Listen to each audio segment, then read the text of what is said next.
Hello everybody, welcome to the Sound Test Room, where today we're going to take a look at Caustic 3.1, and not the whole thing obviously. I'm going to do a few of these little tutorials for this because Caustic is brilliant, but today I want to show you how to vocode your beats basically. So I'm going to show you how to do that. So first of all, I'm going to create a new one, which I've got done there, and in this first one here I'm going to select the beatbox. And in the second one, I'm going to place a vocoder.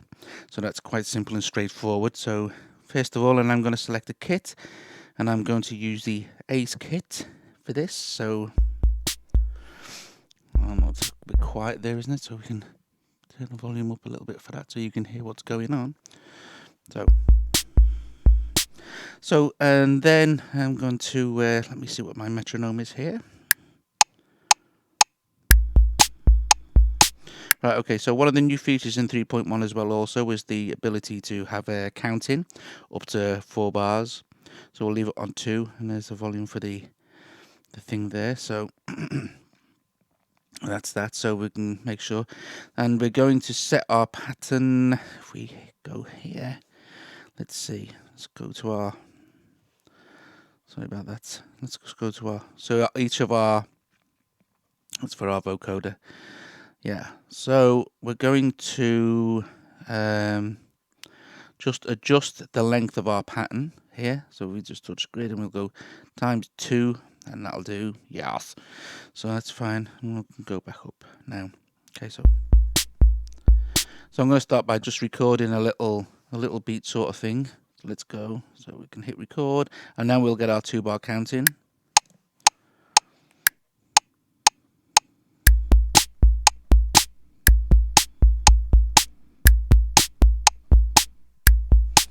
Okay, so let's cover our 2 bars.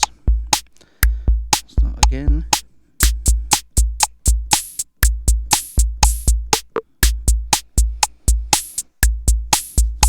We can turn our metronome off now.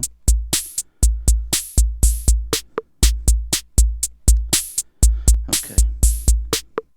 So then we can go down to our vocoder. Now, okay, so the vocoder you won't hear any noises or anything like that because it doesn't really work like that at all. You have to have something that controls the vocoder.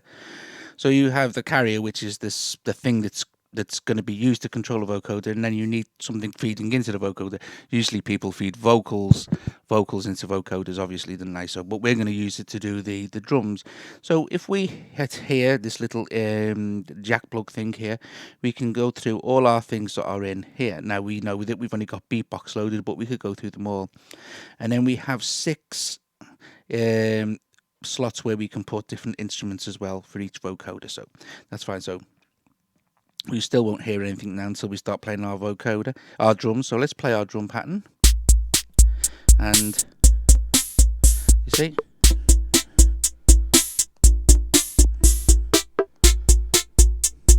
so there's the vocoder now. We're going to make some adjustments to the sound, but we're still going to use the internal synth. We can use all the other synths and machines inside Caustic to do this, but there you go.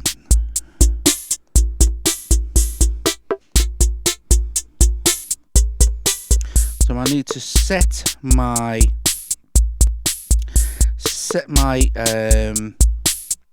length for this, I think, to 4. Yes, for the vocoder. Okay, we'll go back and we can stop. And all I'm going to do now is just record what I want in, sort of thing, as you would normally do with a synth. So let's hit record there, and we'll go with our 2-bar counting. Sorry, that won't happen until we press our metronome. Okay, so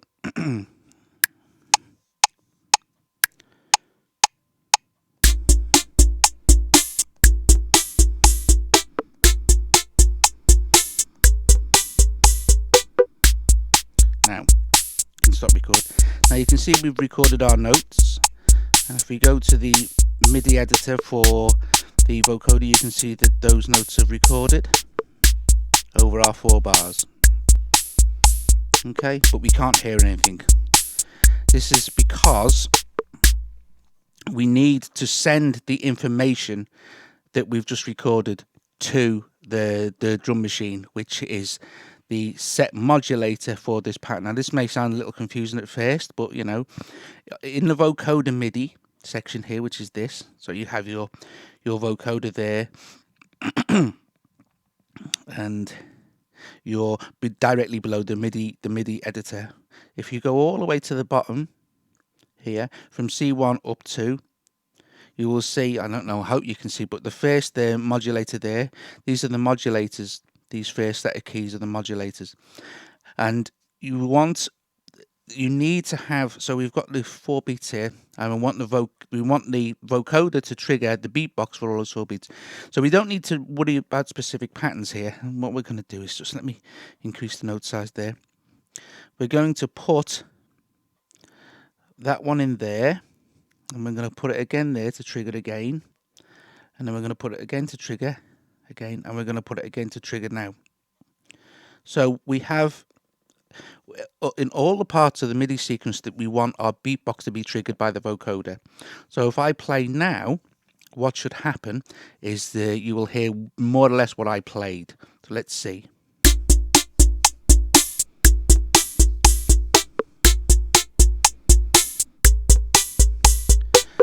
Now while this is playing, now what will happen is it will get the metronome off.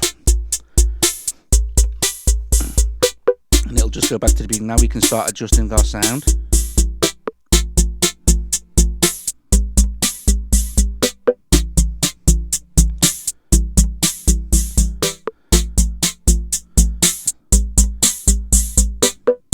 Now this is our dry and wet signal. We don't need to hear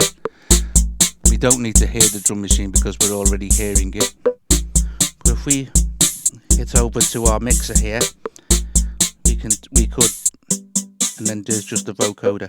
So you could just, if you wanted to, have the vocoder playing, or you could automate and you can mix between the volume of the two now. So that's very cool. Let's go back to the vocoder a sec. We could now change the waveform if we wanted to. We're not gonna. So the important thing to remember is that you record your notes as normal, or you can put them in, you can type them in as normal on the step sequencer,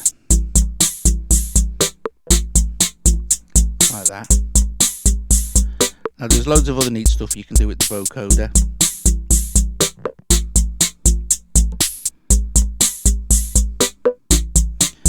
But we can get into that, or you should watch some of the developers' videos. Caustic did absolutely brilliant videos on the vocoder.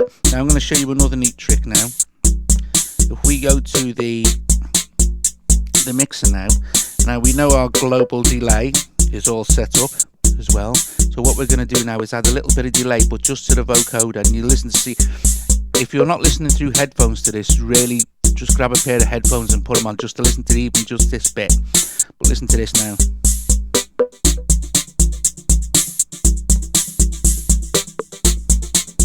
Put a bit of reverb on the kit. Let's go to global effects. Sorry.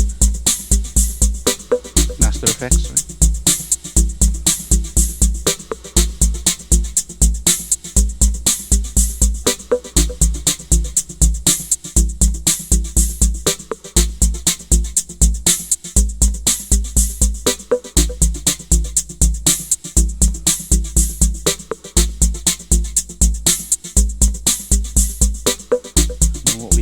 Let's add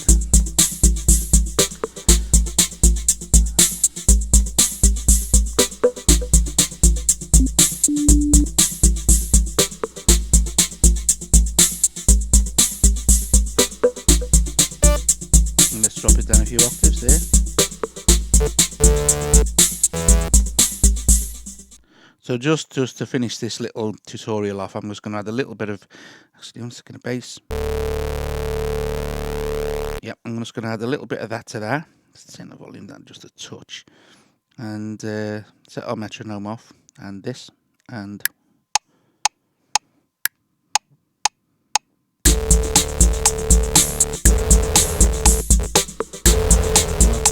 stop.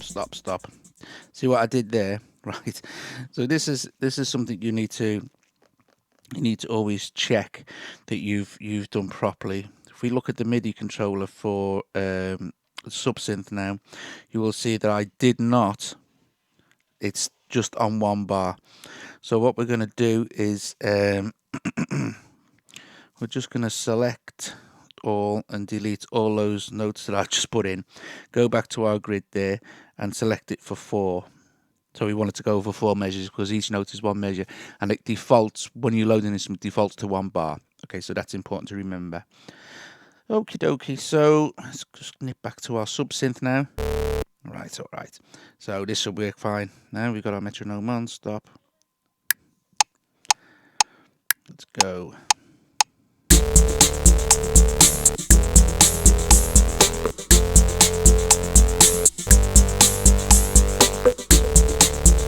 Stop that. Stop that now.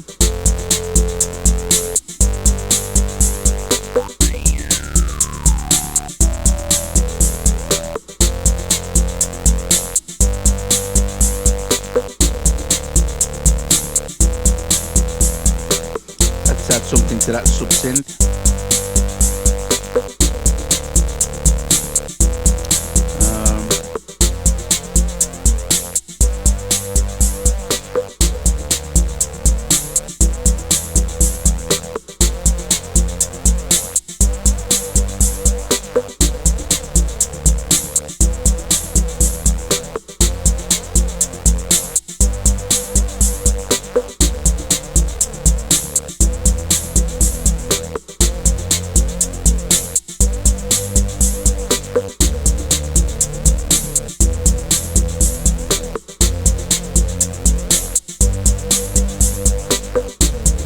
Add a little bit of EQ onto the bass, the drum machine.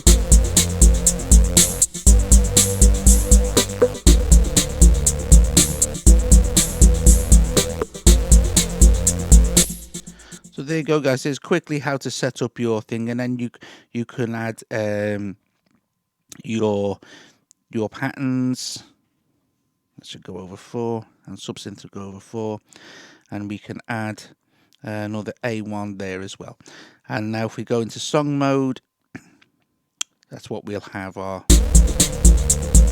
So what we could do sort of thing is move that to there and have that come in, and we could just put A1 in there as well, and A1 in there, and A1 in there. And let's just start off with cancel that. Let's just start off by just deleting that one. So let's see what happens now. So now we should just get the vocoder play, hopefully. Now we won't get anything playing, will we, because there's no drums there to trigger it. See. Okay, actually what we'll do is we'll remove that one just to make it a little bit of variance there, and then it can all come in there. So